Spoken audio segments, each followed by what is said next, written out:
Are we recording? We are. So that's going to be an awkward first few seconds of the video when you watch it. Okay, so oh, there's not a question there. You're funny. You get so funny. What is happening to my rating? Oh, that's right. I switched apps, didn't I? You did. Where is anything? If someone didn't attend this lecture and then they just watched the recording, they're going to be like, what happened in lecture?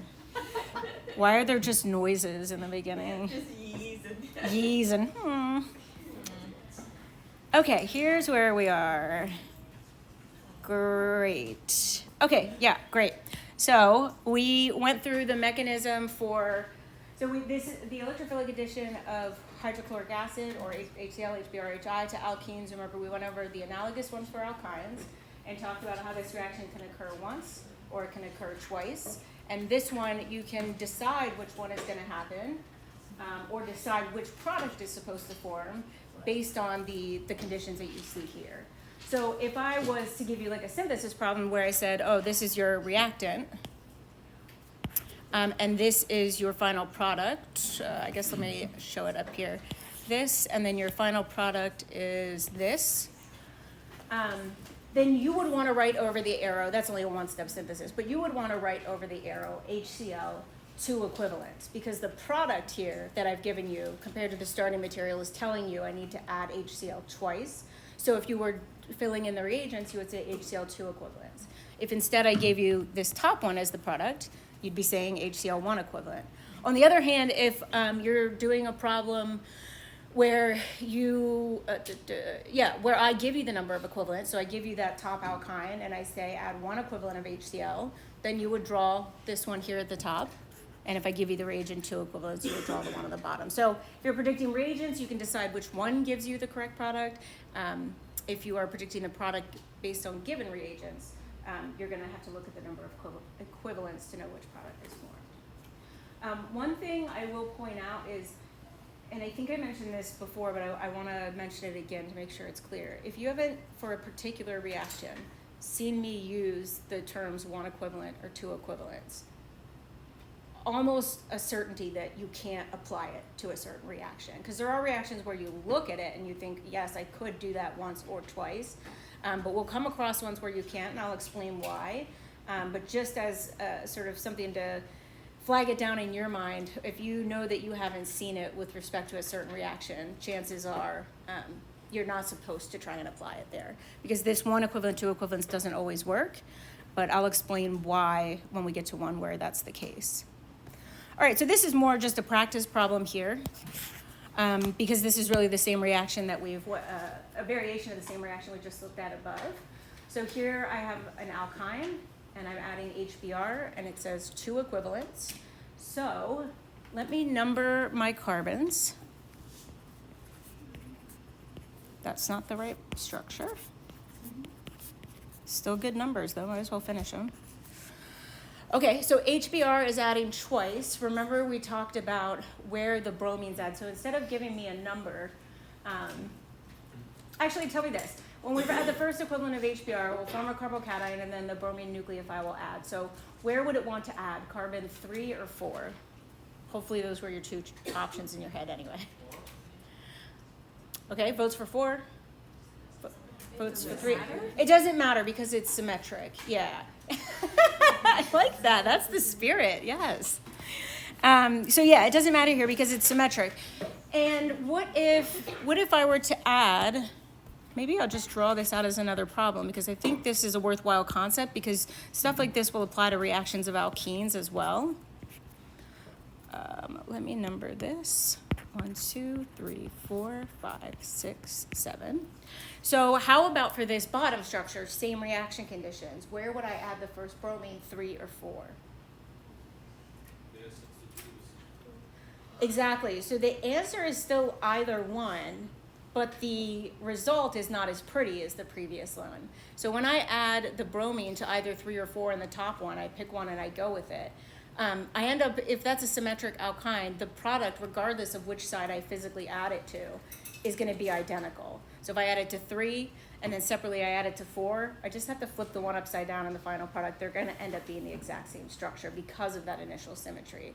So in the bottom one, this is still considered an equally substituted alkyne. It's internal, all internal alkynes will be equally substituted. They each have exactly one alkyl group. So that means that 3 and 4 are equally likely to take that carbocation. And so either one can occur, and there's gonna be a 50-50 chance. But in this case, unfortunately, when I add it to 3, I get one product. When I add it to 4, I get something different. So let's go ahead and just draw out the products for both reactions. And I can even draw out, theoretically, adding both to 3 or 4 and show you that they are the same. Okay, so let's just pick carbon 3 for the top one. If I add the first bromine to carbon 3, where does the second one go? Great, yes, exactly. So once we pick the first one, that's the hard part. The second one is always going to go to the same position for this reaction. So 1, 2, 3, 4, 5, 6. We're going to add it to 3, and we're going to add both bromines there.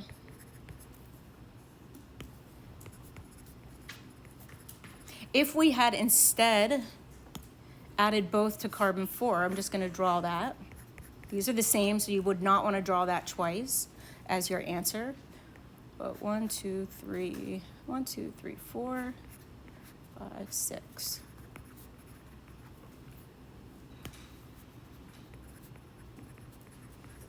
So if I took the one on the right, flipped it like a piece of paper this way, and then I would have to flip it upside down again, they would look identical on paper.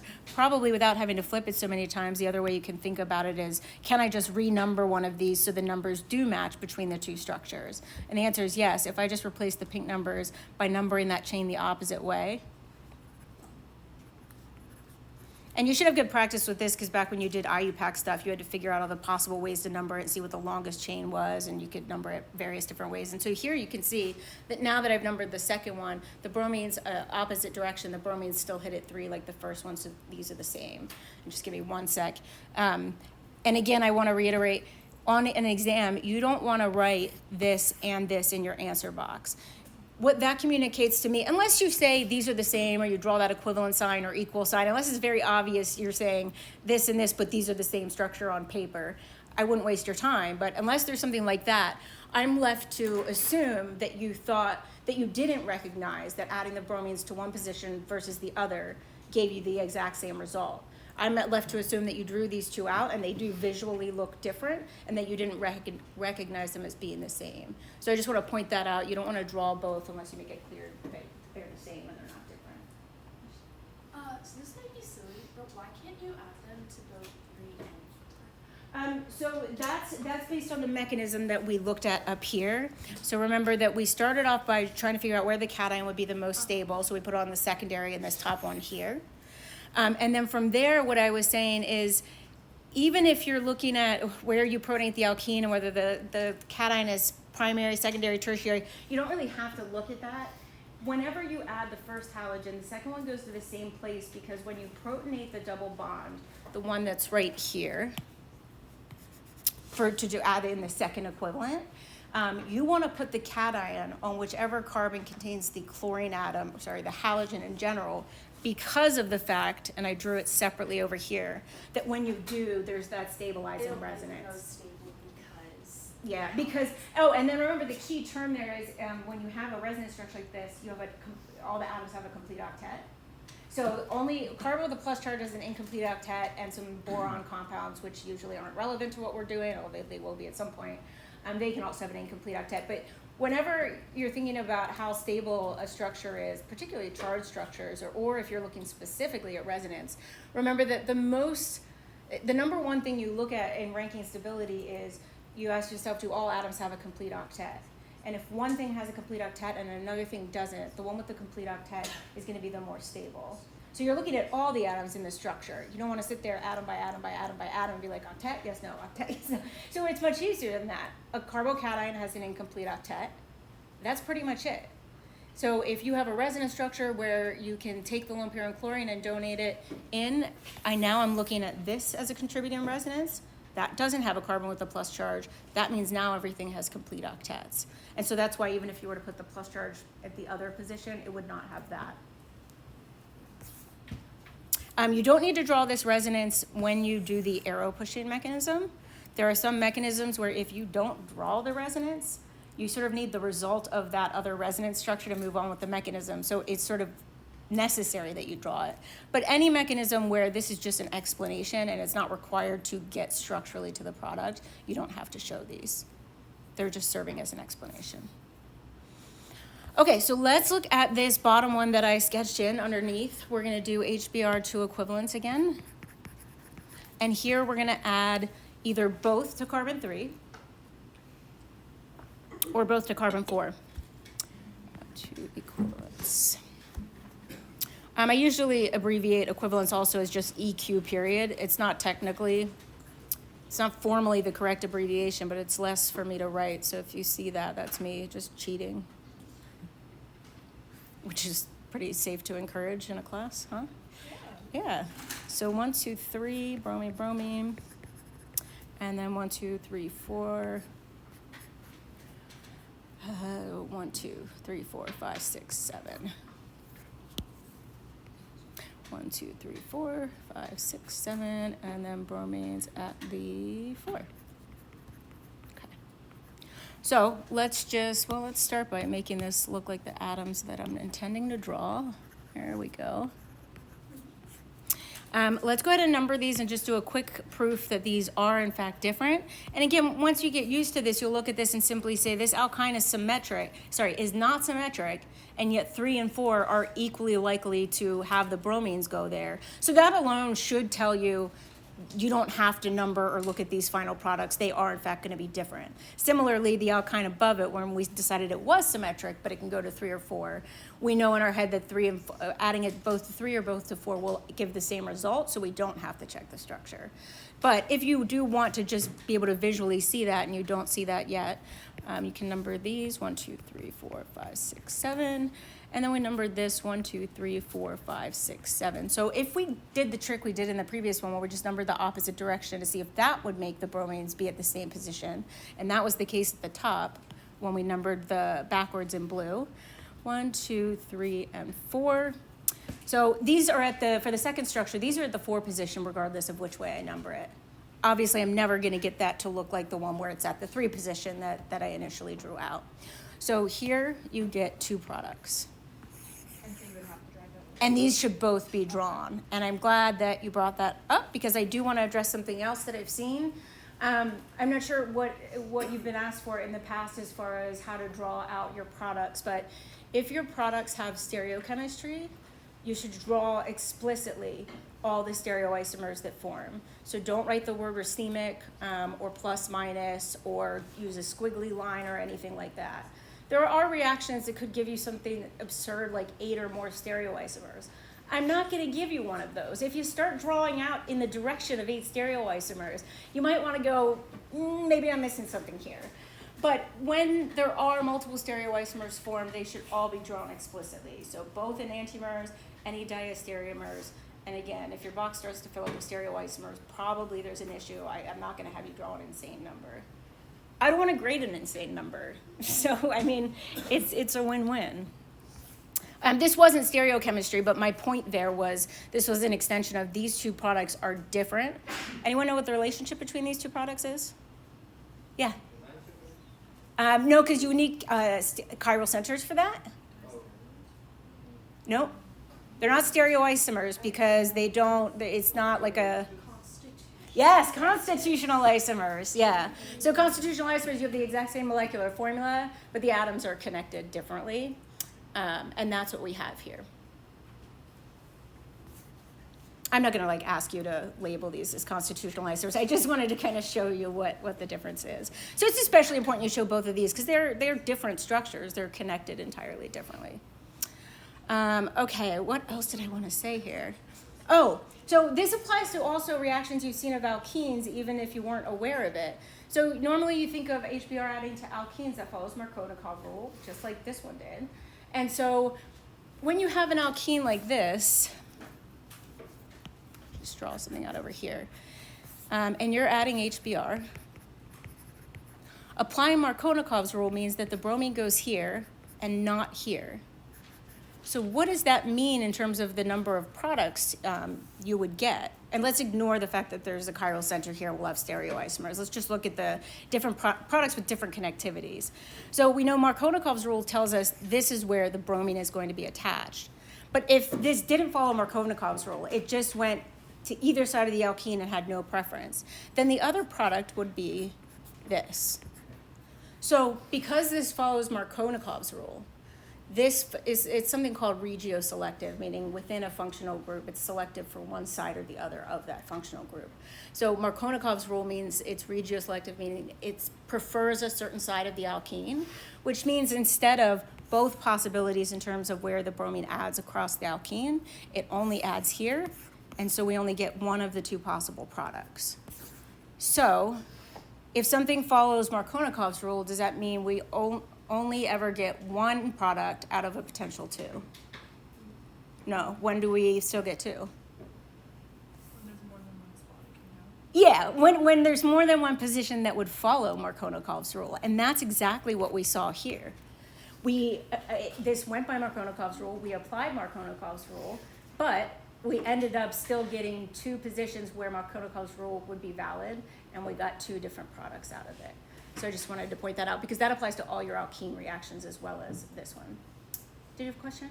Wouldn't you still get a little bit of Hoffman products though as a minor product? So I think you're thinking elimination. Not side-step, but antimacaron. Wouldn't you still get a minor product? So because carbocations are so energetically different, like when you go, like primaries can't even form. They're such garbage that they literally do not form. You won't observe them, which means if you're looking at this alkene over here, you would have to form a primary carbocation in order to get that halogen at that end position, since they're so high in energy that it just wouldn't form. Now, if you're looking at secondary or tertiary, it seems logical that you would still get a minor at secondary. Yeah. I think probably you're not actually going to observe any. If you do, maybe a tiny bit, not worth writing out on paper. But I think because carbocation stability varies so rapidly when you add alkyl groups or take them away, like secondaries can totally form, primaries drop off the face of the earth, they don't exist. So even from secondary to tertiary, even though secondaries can absolutely form, there's probably such a large energy gap that it's like 99.9999 of your, yeah. And in my instructions for predicting products, I'll always say predict the major product of each reaction, draw all stereoisomers that are formed in the reaction, da, da, da, da. So I'll always be asking for the major product. Okay, so now we are going to move on to another reaction, addition reaction that you learned in the alkene chapter. So here is an addition of Br2. So with alkenes and alkynes, what we did with Br2 as a reagent is we had bromine to one side of the double bond and another bromine to the other side of the double bond. So before doing a mechanism, let's just apply what we know about what happens with alkenes.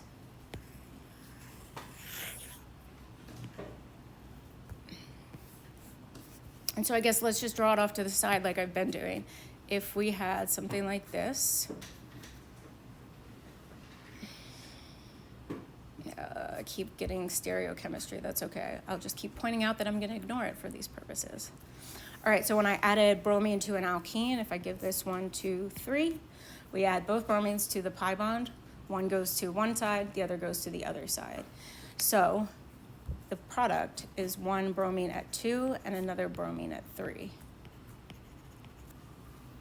We are going to redo the mechanism, which will recap the same one for alkenes. So it's a weird mechanism. If you could benefit from a review of that, that'll be helpful. But that's the ultimate product. We're adding a bromine to each side. Here, again, I do form a chiral center. I would normally have to address that. I just wanted to use this to recap alkenes, though, so I'm not going to address it here.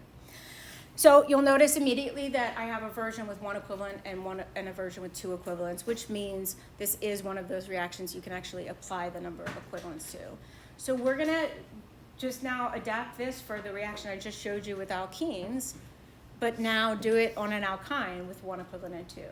So let's address the one equivalent. We know we add a bromine to the 4 carbon and one bromine to the 5 carbon, just like we did across the alkene pi bond. So let's start there. 1, 2, 3, 4, 5. 2, 3, 4, 5.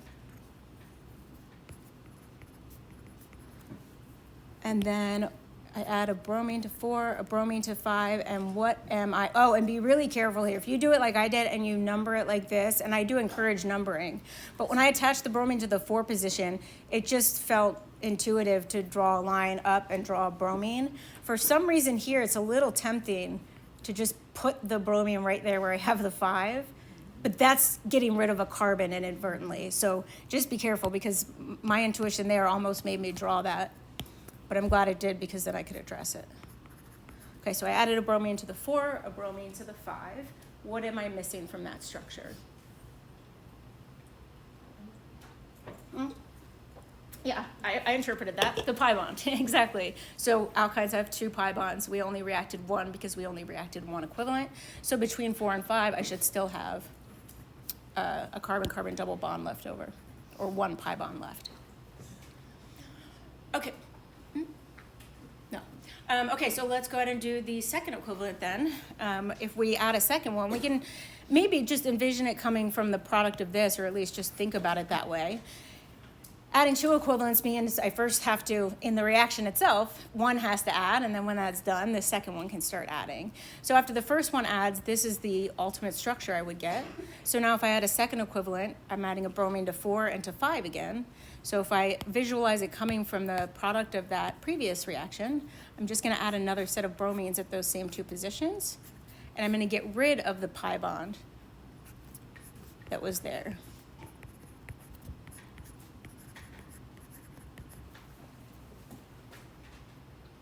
Yeah. Why does it get like additional like branch to the Let me number things and make sure I didn't draw something wrong, and maybe because it will answer your question. 1, 2, 3, 4, 5. I sure did. That is why, because it's wrong. I thought it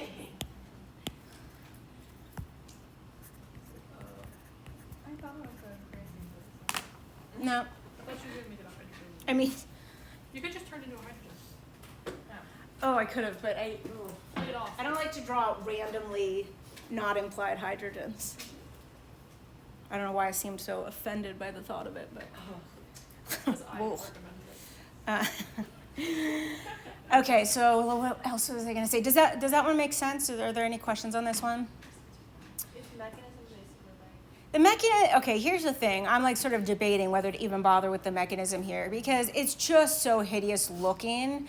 It's exactly the same as the alkene one. Maybe what I'm going to do is just recap the alkene one and kind of talk about how it implies, and I'll fill it in here.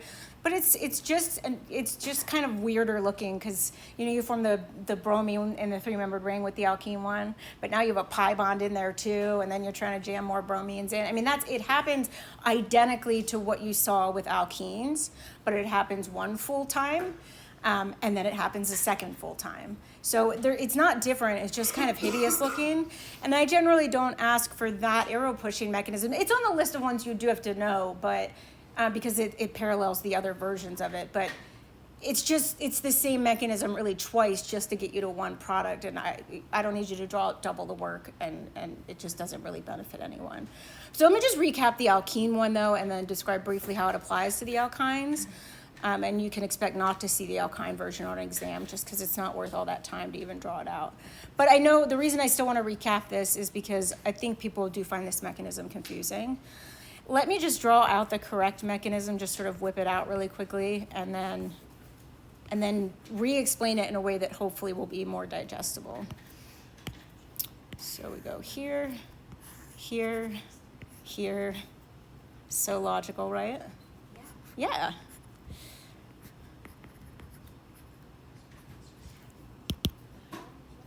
Yeah, exactly. That's why I'm hitting the back button. Because what is that? 1, 2, 3, 4, 1, 2, 3, 4, and then bromine. Yeah. I'm about to make this not so insane looking. It's unfortunately correct, albeit insane looking, but I'm going to make this a bit more digestible, hopefully. I mean, I can't possibly make it less digestible than the current version, so, I mean, I don't know, I could possibly do that. Okay, so does that look vaguely familiar at least? And does it make you remember you were like, what What is that? Yeah, so I think a lot of people find this mechanism confusing. So I very rarely do this. I very rarely say, oh, here's an incorrect version of the mechanism, and then here's how you correct it to do this. Because I don't even like to like plant the wrong version of things. It's like a lot of book problems I've seen, like circle the resonance structure that is incorrect or invalid. And I'm like, I don't know, I just don't like questions where you purposely give an incorrect something. But this is the one exception where I think an incorrect version that I come up with in my own head, I think helps make a lot more sense of the reaction mechanism that we're looking at. So what I like to do is, first of all, imagine that instead of BR, so BR2 is the reagent, imagine that this reagent was HBr. It's not, we're going to use here, even in the incorrect version, I'm still going to use bromine and bromine. But if you just want to think about it in terms of how would you normally approach this arrow pushing mechanism? So why don't you tell me what would be the first step if I react that alkene with HBr? Where does my arrow start, on what structure, and at what position? It starts directly on the double bond, so right in the middle of that pi bond. And then where does the end of the arrow land in that first step? On the hydrogen atom. And then what do I do as a result of that arrow? I've got to break the existing bond, and I kick that off. And then I get to here.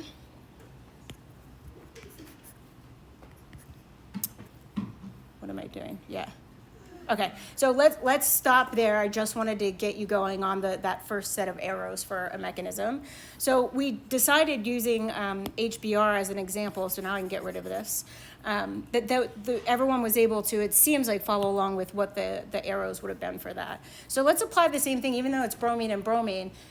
I mean, you could be like, well, yeah, but that's not a hydrogen. True, but which one are you going to pick in the top case? Are you going to pick for the pi bond to hit the bromine or the bromine? Well, they're the same, so it doesn't matter. Pick one. So we're just going to borrow that same arrow pushing we did with HBr, but now it doesn't really matter which one we land on because they're both bromines. So I'm going to take this pi bond, land on the bromine, and I'm going to do my second arrow the same way. Now that I'm giving a pair of electrons to the bromine on the left-hand side, I want to break its existing bond so that it's back to where it started. Let me just draw this out a little nicer. Okay, and then we break this. So if we did that, the result would be, and again, this is not the correct mechanism, but it's nicer to look at.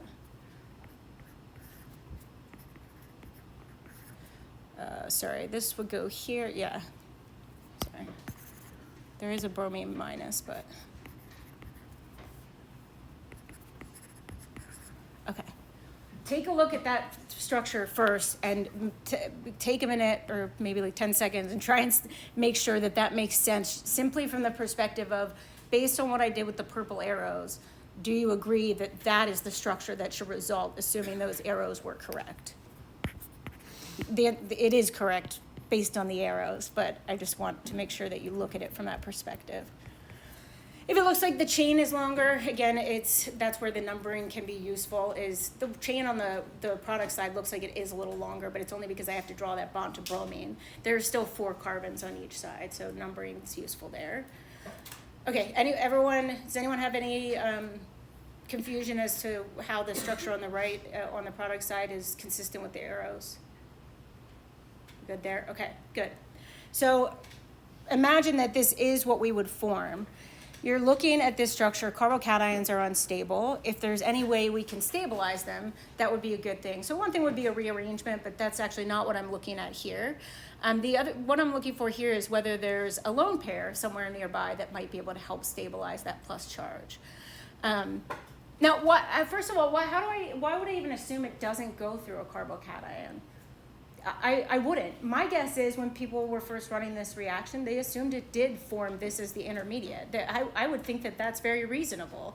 And then they would assume that separately, this bromine atom would have come in, formed this, and structurally, the connectivity of the bromines would be the same as and consistent with the mechanism that I showed with the weird 3-membered ring. But when they ran this reaction in lab, they found a number of different things. One being, if they ran this on structures where, let me fill in some hypothetical groups. If they ran this reaction with structures, for example, if I had 2 extra methyl groups there, that would highly favor a carbocation rearrangement, and this would, one of those methyls would want to shift over, because then you would go from a secondary cation to a tertiary carbocation. When they ran this reaction on structures like that, they didn't actually see any rearrangement. So that's weird, because if you form a carbocation and there's a rearrangement that gets you something more stable, it 100% of the time always happens. Even if there's a minor product from the unrearranged, you are definitely going to see a major product with resulting from the rearranged structure. Yeah? Does it have something to do with the orbitals of the double and triple bonds? Not with the double and triple bonds, but with it's actually going to be that bromine atom that's attached. The other reason that we know that this reaction doesn't go through a carbocation, and I can't show it on the structure of this product, but you might remember that the addition of Br2 is anti. Anything where you go through a carbocation mechanism, even though oftentimes we won't label it as syn or anti, we don't label it as one or the other because it's not selective for one or the other. It gives you both. Whenever you initially react with the pi bond, it can occur from either face. And then when you have a carbocation that forms after that first step, your nucleophile can approach from either face. So all combinations are possible when you form a cation. So when you see a reaction that doesn't say syn or anti, it means it either doesn't apply at all because you're not adding 2 things, or it means that you get both. And the reason I usually don't bother to say syn and anti is because a lot of times the products of a carbocation reaction, they won't have structures where you could even show that anyway. So I just kind of ignore it. But yeah, if you don't see it, it means it just doesn't apply at all based on the reaction, or it's a reaction that gives both. But this one gives you an anti-addition of bromine. So that immediately tells you it can't possibly be a carbocation, because the Br2, if you think about it this way, it can approach initially from either face of that planar alkene, and then if it did form a carbocation, so that means the first bromine could go top or bottom, and then it would form a cation, and the nucleophile of the second bromine could approach from the top or bottom of that cation. So right there you can see all 4 would be possible. There's no explanation for how you could get just anti if you were to form a carbocation. So it's not because people were just super smart and looked at this on paper and go, no, that's not it. I'm really smart, trust me, I know. They ran reactions in lab and were like, this is weird. It's not doing anything we would expect a carbocation to do, and the stereochemistry is inconsistent with the cation. So then they backed everything up and tried to figure out an alternate explanation. And if you look again at that incorrect mechanism here, you can imagine how we might modify this reaction mechanism to get to the correct one. And I can also, if I start from this cation, show you how to get to that weird 3-membered ring in a more logical way, because right now it looks like I just wildly put 3 arrows up and then boom, here's a weird 3-membered ring with a bromine in it and a plus charge. So if you imagine this structure, what I'm about to draw is not a resonance structure, but it's very similar. So resonance structures, you should just be moving around pi electrons. You should never be making a new sigma bond or breaking one. And here I will be doing that. So it's not formally, according to the rules, a resonance structure. But it's similar just from the perspective of I have a charged atom in my structure, and then I have a lone pair atom in that same structure that can reach over and donate into that. Because doing so here, not being, if the lone pair atom and the carbocation atom were attached to the same position, like this would be resonance because they're attached to adjacent positions. Bromine just shares the electrons, it forms a new pi bond, it doesn't form a new sigma bond. But here, it's reaching over from one position farther away, but otherwise it's very similar. So if I take the lone pair on bromine, and I imagine drawing it to donate into that carbocation. Let's number these again, 1, 2, 3, 4. I currently have a bond between bromine and carbon 4. That's not changing even with that green arrow. And then I'm forming with this green arrow a new bond between bromine and 3. So now bromine should be attached to both carbon 3 and carbon 4 as a result of this arrow that I'm showing. And voila. That's exactly the structure that I have drawn up here in the correct mechanism. So it does not occur in a stepwise fashion where you actually form this carbocation and then the bromine reaches over to form that three-membered ring. It doesn't happen that way, but hopefully by breaking it down incorrectly, you can better visualize what's actually going on here. What's happening really is we're just combining these two incorrect steps. Let me just highlight these. I'm combining the steps where I'm highlighting the mechanism in purple and in green. If I were to combine those into one single step with no intermediate between them, that's exactly the arrows that I have up here. So actually, why don't I do this? That goes here. Let me see if this is logical. This goes here, this goes here, that goes there. Yeah. So let me highlight this one in green. So I'm just gonna highlight the color-coded, the arrows on the correct mechanism that correspond to the combination of these three that I've shown. So the yellow ones are here and here. And the green one is here. So I've quite literally just combined all of the arrows from those two incorrectly drawn separated steps, drawn them all in one single step. Now my arrows are all in one structure, and my result should be the same as what I got at the bottom, but now combined into one step. Does that make more sense? Or did I just waste everyone's time? You always do that. Great. So you can do this exact same mechanism with alkynes. Imagine there's two pi bonds or an alkyne between 3 and 4. You could go through this once, and then when you did the full arrow pushing mechanism, when you did the first equivalent, you'd form this strange looking intermediate, and you would jam a double bond in there to make it look even weirder. And then you would do it again, and I don't want to bore you with that. I'm gonna go like 20 minutes over, and you're all staying. A few of you believe me when I get all stern, like that's at all my personality. Okay, so obviously we're gonna stop there, and I will see you on Monday, review session on whatever I wrote down, quiz on whatever day I wrote down. Tuesday at 5:30. I appreciate the reminder, but I'll forget again, which is why I have a